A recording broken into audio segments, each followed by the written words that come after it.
स्वागत सर आपका।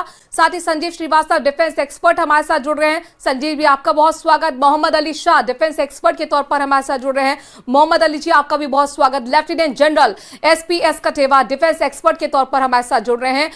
General SPS कठेवा आपका भी बहुत स्वागत। सबसे पहले एयर कमोडोर चंद्रमौली जी आपसे मैं शुरुआत कर रही हूं। ये जो हालात इस वक्त अब मध्य पूर्व यानी कि मिडिल ईस्ट के देख रहे हैं, जिस तरीके से अभी तक सवाल उठ रहा था कि क्या कहीं ऐसा ना हो कि रिटेलिएट जो मुस्लिम देश जिनको निशाना ईरान की तरफ से बनाया गया है वहां से होगा, तो फिर किस तरह की स्थिति बनेगी। आज डेवलपमेंट एक ये हुआ है कि दूतावास बंद कर दिया गया है सऊदी अरब की तरफ से तेहरान में। ये क्या संकेत बता रहा है? देखिए, ये लड़ाई डिक्लेयर हो चुकी है, ये वॉर है। अभी अब को छोटी मोटी स्कर्मिश नहीं है। तो वॉर के अंदर जब डिक्लेयर होकर हो गया तो ये दूतावास बंद करना जरूरी है। और ईरान ने सऊदी अरब के ऊपर, क्योंकि वो दूर है, ईरान के जो मिसाइल हैं वो मिडिल ईस्ट के लिए काफी है। वो अमेरिका और इंग्लैंड तक नहीं चाहते उसकी मिसाइल। तो ये जो उन्होंने किया है, सऊदी अरब ने ठीक किया हुआ है। और बाकी देश भी अपने दूतावास बंद कर देंगे, क्योंकि वहां पे रह करके कोई मरना नहीं चाहता है। अमेरिका लगातार इसराइल के साथ अब अटैक जो कर रहा है, वो अभी सैन्य ठिकानों पर अटैक करने के साथ साथ अब उनके जो बाकी एरिया है उसमें भी अटैक करेगा। तो कोई नहीं चाहता कि उनके देश के कोई नागरिक वहां पे शहीद हो जाएं, इसलिए वो बंद करने में ही उनको फायदा है। और जैसा आप बता रही थी अभी कि 8 देशों पे उसने ऑलरेडी मिसाइल दाग दिए ईरान ने। तो वो चाहता है कि सबके सब मिल करके और एक तरह से एक माहौल खड़ा कर दे विश्व युद्ध का, जिसके अमेरिका जहां भी बाहर गया है, चाहे वियतनाम हो, चाहे जहां पे भी गया है, वो अफगानिस्तान में आया था, वो इराक में गया था, अपनी मार खा करके मुंह छुपा करके उनको जाना पड़ा, तोड़ फोड़ के पूरी देश को तोड़ के फोड़ के और वापिस चला गया था। मिला कुछ नहीं, हासिल कुछ नहीं उनको हुआ है। यही ईरान में कर रहे हैं। देखो, अब तक वो ईरान में लैंड पे नहीं गए हुए हैं। उन्होंने ईरान की नेवी को तोड़ दिया, 8 जहाज उनके तोड़ दिए नेवी के। उनके वायुसेना वैसे भी नील है, ईरान की बहुत पुरानी है, उसको भी उन्होंने जमीन पे रखा हुआ है। ईरान की ताकत है मिसाइल्स और ड्रोन्स जी। इस ताकत में वो माहिर है, लेकिन वो सीमित उसके पास स्टॉक है। वो स्टॉक लगता है 7-8-10 दिन का स्टॉक है। उसके बाद में जो प्रोडक्शन, जो उनकी कैपेसिटी है, वो 7-8-9 तरह के नए वाले मिसाइल हैं, वो 1 हफ्ते में बना पाएगा। तो उस फैसिलिटी जब तक चल रही है तब तक तो उनके पास स्टॉक बढ़ता जाएगा। और जिस तरह तो वो मार रहे हैं, 100 मिसाइल मार रहे हैं, तो उनका स्टॉक मेरे को लगता है अगले 5-6-7 दिन में खत्म होना चाहिए, क्योंकि उनकी जो क्षमता है वो बहुत कम है बनाने की। तो आप जैसा बता रही है कि ये दूतावास बाकी देश भी बंद करेंगे और पूरा एयर स्पेस उस एरिया का पूरे का बंद है। और सारे इकोनॉमिक पे बहुत असर पड़ रहा है। दुबई की इकोनॉमिक और जितने भी बहरीन और ये कुवैत में जितना व्यापार होता है, अरबों का जो व्यापार होता है, चंद्रमौली वो जी की रुका बात हुआ को है। मैं आगे बढ़ाते हुए संजीव श्रीवास्तव जी आपसे मैं इस स्थिति को डिकोड करने की समझने की कोशिश करूंगी। जैसे बता रहे चंद्रमौली जी की स्टॉक जो है लगभग जिस तरीके से कई मोर्चे पर ईरान लड़ रहा है और ऐसा लग रहा है कि उसके सिर पर ना बदले का पूरी तरह से खून सवार है, तो 7 से अगर 8 दिन का ही सिर्फ उसके पास स्टॉक है, तो फिर किस रणनीति के साथ वो आगे बढ़ेगा, क्या करेगा, क्या है ईरान की आगे की कोशिश और उसका प्लान? लीडरशिप इस्लामिक रिजीम की है। वो वर्तमान समय में ब्लंडर्स और ब्लंडर्स करते जा रहे हैं, गलतियां करते जा रहे हैं। और जिस तरीके की वो बेतहाशा अभी कार्रवाई कर रहे हैं, उस पे उनको जाहिर है कि तुरंत ही रोक लगाने की आवश्यकता है। अदरवाइज ईरान पूरी तरीके से आइसोलेटेड हो सकता है। अभी आप देखिए तो उन्होंने ओमान जैसे राष्ट्रों तक को नहीं छोड़ा है। यही ओमान जो है मीडिएशन का एफर्ट कर रहा था। कतर जैसा जो राष्ट्र है, जो जिसकी कि सभी के साथ मित्रता है, कितनी बार ईरान और यूनाइटेड स्टेट्स ऑफ अमेरिका के बीच में कतर ने मध्यस्थता की और अनेक विषयों को सॉल्व कराया।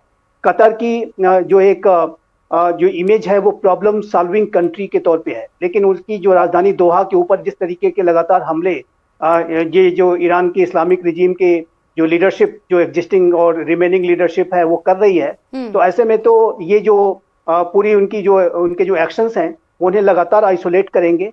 और ये उसी तरीके की स्थिति, अगर मैं दूसरे शब्दों में कहूँ तो विनाश काले विपरीत बुद्धि वाली स्थिति वो दिखाई दे रही है। और एक पहले ही डे 1 को ही अमेरिका ने उनकी टॉप लीडरशिप को एलिमिनेट कर दिया। इंक्लूडिंग आयतुल्लाह खामनाई जो सुप्रीम लीडर थे, और उनके साथ साथ जितने भी अन्य जो रक्षा मंत्री हों या IRGC के चीफ हों, टॉप लीडरशिप को एलिमिनेट किया है। लगातार अमेरिका की तरफ से ये जो उनको डिग्रेड करने की जो कार्रवाइयां हैं लगातार की जा रही हैं। और अभी भी अमेरिका ने, जिस तरह की आप अभी रिपोर्ट दिखा रहे हैं, वो टमाहाक क्रूज मिसाइल्स हो या B-52 बॉम्बर, स्ट्रेटेजिक बॉम्बर हो, सभी का इस्तेमाल करते हुए एक जो मैसिव मिलिट्री माइट के साथ अमेरिका वहां पे ऑपरेशंस कंडक्ट कर रहा है। तो ऐसे में ये जो अगर जो रिमेनिंग स्ट्रक्चर्स हैं इस इस्लामिक रिजीम के, यदि उन्होंने प्रूडेंस नहीं दिखाया और अपने ऊपर लगाम नहीं लगाए, तो जाहिर है कि जो बचा खुचा उनका जो तंत्र है वो भी कोलैप्स कर जाएगा, वो वाइप आउट हो सकता है। ठीक है संजीव श्रीवास्तव जी, आपका ये पॉइंट है, आप ये कह रहे हैं कि कहीं ना कहीं आइसोलेट अब यहाँ पर ईरान होता हुआ दिख रहा है। उसके पीछे की वजह है कि उनके सुप्रीम लीडर खामनेई जिस तरीके से मार गिराए गए, तो उसको समझ में नहीं आ रहा, बिना रणनीति के तहत वो ये काम कर रहा है। लेकिन मोहम्मद अली शाह जी, यहां पर एक खबर यह भी निकल कर आई कि अब सैन्य मदद देने की तैयारी और पूरी तरह से जंग में कूदने की तैयारी जर्मनी कर रहा है। तो अब चीन ने, रूस ने और किम जोंग उन ने तो बयान दिया है, लेकिन सैन्य मदद नहीं दी, लेकिन जर्मनी आगे आ रहा है। तो कौन नहीं है, ये तो पूरी तरह से नहीं कहा जा सकता ना ईरान के साथ। जर्मनी को लेकर आई है, ये सूत्र हमारे बता रहे जानकारी।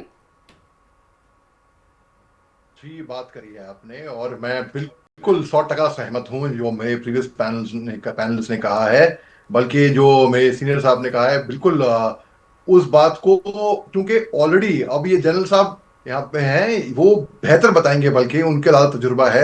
मैं आपको बताऊंगा हल्का सा, आपको मैं इतिहास में हल्का सा लेके जाऊंगा मैं, जिसके बारे में मेरी स्टडी है।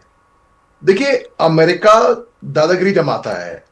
आज तक किसी की हिम्मत नहीं हुई कि अमेरिका के खिलाफ खड़े होने की, कि अमेरिका तुम जो कर रहे हो दादागिरी है, वो मंजूर नहीं होगा। तुम जो कह रहे हो हम सबको मानना पड़ेगा, हाँ हम दादा हैं यहाँ के।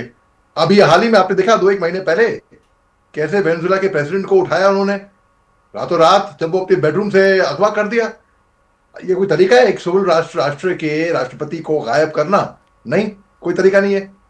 जो लोग अयतुल्लाह खोमेनी के सपोर्टर भी नहीं थे, उन लोगों ने बोला है, बयान दिया है कि कम से कम ये बंदा खड़ा रहा, ये झुका नहीं, इसने घुटने नहीं टेके अमेरिका के आगे।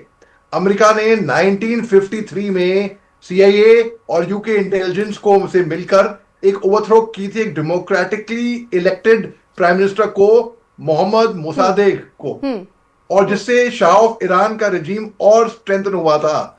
1979 में शाह ऑफ ईरान का रेजिम खत्म हुआ, तब अयतुल्लाह खोमेनी के परिवार की गवर्नमेंट सामने आई, जो कि कट्टरपंथी बहुत लेकर आई ईरान में, जिसकी लोगों ने सपोर्ट नहीं किया, बहुत लोगों ने अनपॉपुलर भी हो चुके थे।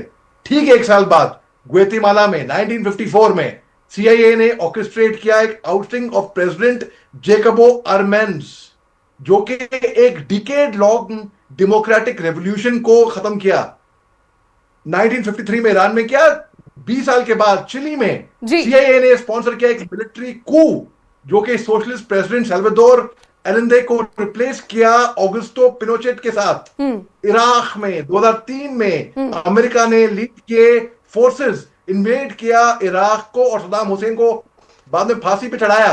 साउथ वियतनाम में 1963 में, यानी कि ईरान के 10 साल के बाद, जब ईरान में सत्ता पलटन किया था 1963 में US ने सपोर्ट किया कू अगेंस्ट प्रेसिडेंट निकोदिन जियाम। ग्रिंडा में 1983 में किया, मतलब 30 साल के बाद अमेरिका ने मिलिट्री इन्वेजन किया, ओवरथ्रो किया मार्क्सिस्ट गवर्नमेंट को। पनामा में 1989 में अमेरिका ने इन्वेजन किया आउटस्टैंडिंग लीडर